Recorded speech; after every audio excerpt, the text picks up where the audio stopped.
Welcome back to Junior Blaze, Birth of a Hero. Today I'll be reading to you chapter 11. Don't forget you can catch me on Facebook at Junior Blaze 2020. Don't forget to check out Chilled Cow, plays music all day long. It's a pretty sweet page right here on YouTube. And let's dive right in.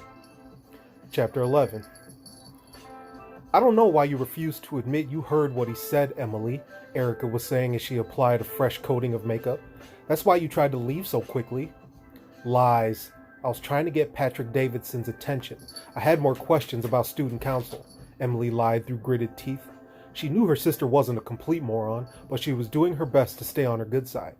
She didn't need her running to her father and starting another fight. That was part of the reason she agreed to this double date they were preparing for, even though there were ulterior motives behind it. Emily washed her face and pulled her hair up in a ponytail.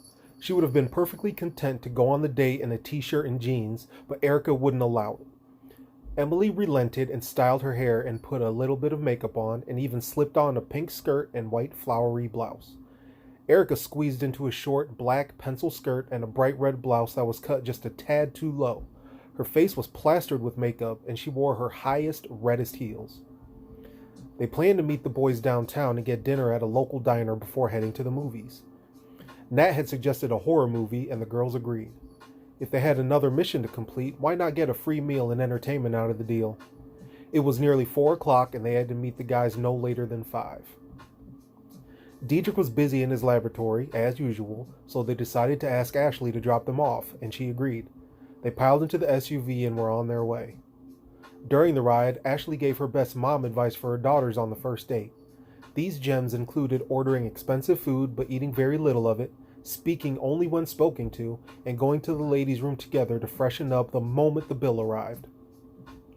The girls pretended to listen while silently mocking their mother in a rare show of sibling unity between them. Ashley dropped the girls off in front of a small family-owned restaurant called Myrtle Turtles Grill and Cafe. It was a quaint little place located in a strip mall about 3 blocks west of the high school. It was in a strip mall along with other small businesses, such as Claire's Unique Antiques and Phil Bain's Shoe Shop and Bootery. Erica and Emily peered into the other shops as they made their way into the cafe. They were a few minutes early, so MJ and Nat had yet to arrive. They got a table in the center of the dining area to make it easy for the boys to find them. All we need to do is get MJ to talk about his family. Maybe reveal his address, Erica said, going over the plan for what seemed like the 20th time. We just have to make the conversation feel natural. Yes, Erica, I know. What do you know? Nat said as he and MJ strolled up to the table casually. Oh, nothing at all, Erica said, shooting her sister a look. You guys look great. Pshaw, and this old thing? It's my father's, Nat said, while doing a slow turn to show off the light gray suit that didn't fit quite right. He was wearing a dark blue shirt and a lighter blue tie, as well as dirty black dress shoes. MJ told him that he looked a bit over the top, but Nat insisted. Sorry, I'm having technical difficulties for some reason.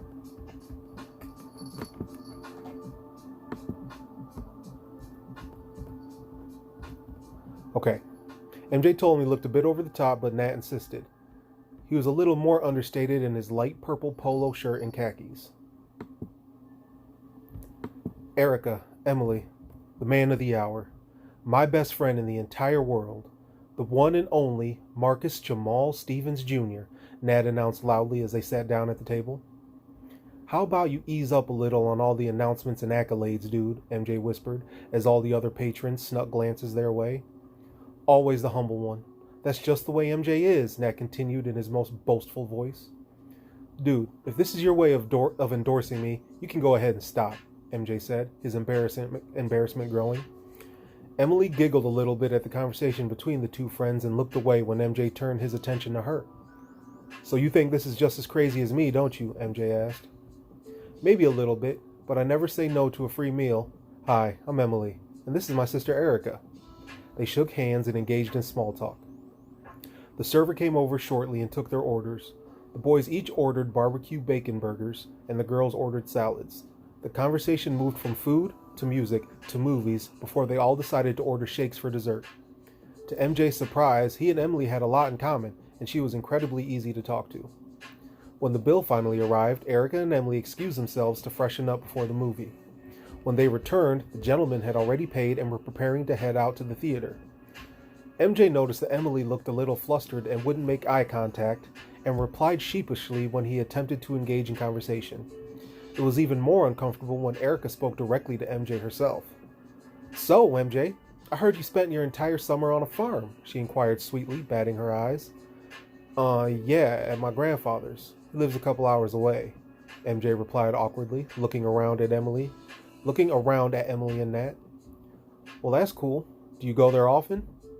"This is my first time, actually. We've never lived on a farm. We move around a lot because our dad works so much. Maybe we live near each other at some point. Where do you say your grandfather lived again?" "About 2 hours north of here. Small town called Cedar Crest. Does that sound familiar to you?" "No, never had the pleasure." "Hey, MJ, you done flirting with my girlfriend yet? We better get going. The movie starts soon," Nat interrupted, tapping his foot and pointing at his watch. MJ shot Nat a look and grumbled something about not flirting as he stood up and straightened his collar. The theater was less than a mile walk from the diner, so they all exited and began to make the trek. The foursome was no further than a block away from the restaurant when Erica suddenly grabbed her phone and looked at the screen with worry. "Emmy, it's Father," she said, sounding panicked. "Excuse us, we have to take this." "So, what do you think?" Nat asked MJ after the girls were out of earshot. "Emily seemed cool at first," MJ said as he peeked around Nat at where she was standing. "But things got kind of strange there towards the end." "Really? What makes you think that?" Nat asked, perplexed. MJ didn't answer.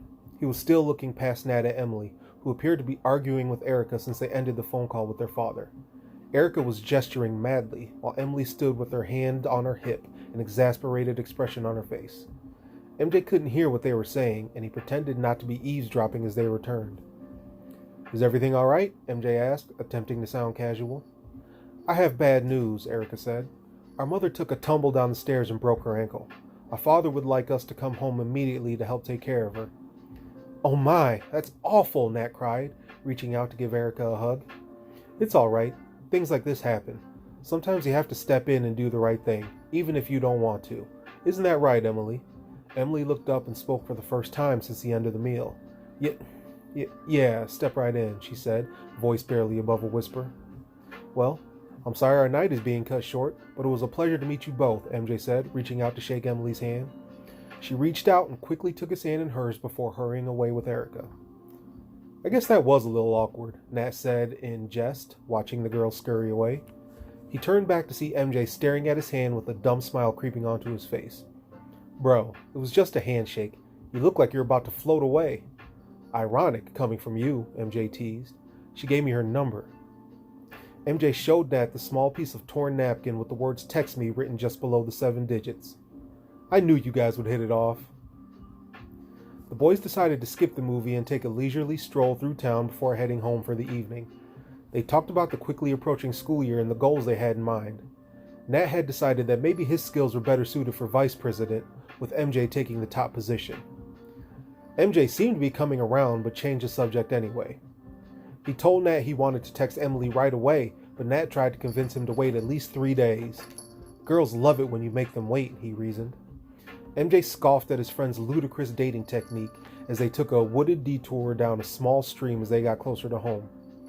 MJ stopped abruptly, glaring at something he saw along the riverbank. Nat, who was staring at his phone, bumped into MJ and fell flat on his backside. "Dude, what the—" Nat started, but MJ cut him off. "Do you see that? There's a car parked by the river." They continued to head towards the out-of-place vehicle and began to realize it wasn't parked. The tire tracks through the grass indicated that the driver lost control and only stopped when the car smashed into a tree. The front end was crushed and the windshield was busted out. There was no one in the driver's seat. It was starting to get dark, so the boys scanned the area as fast as they could.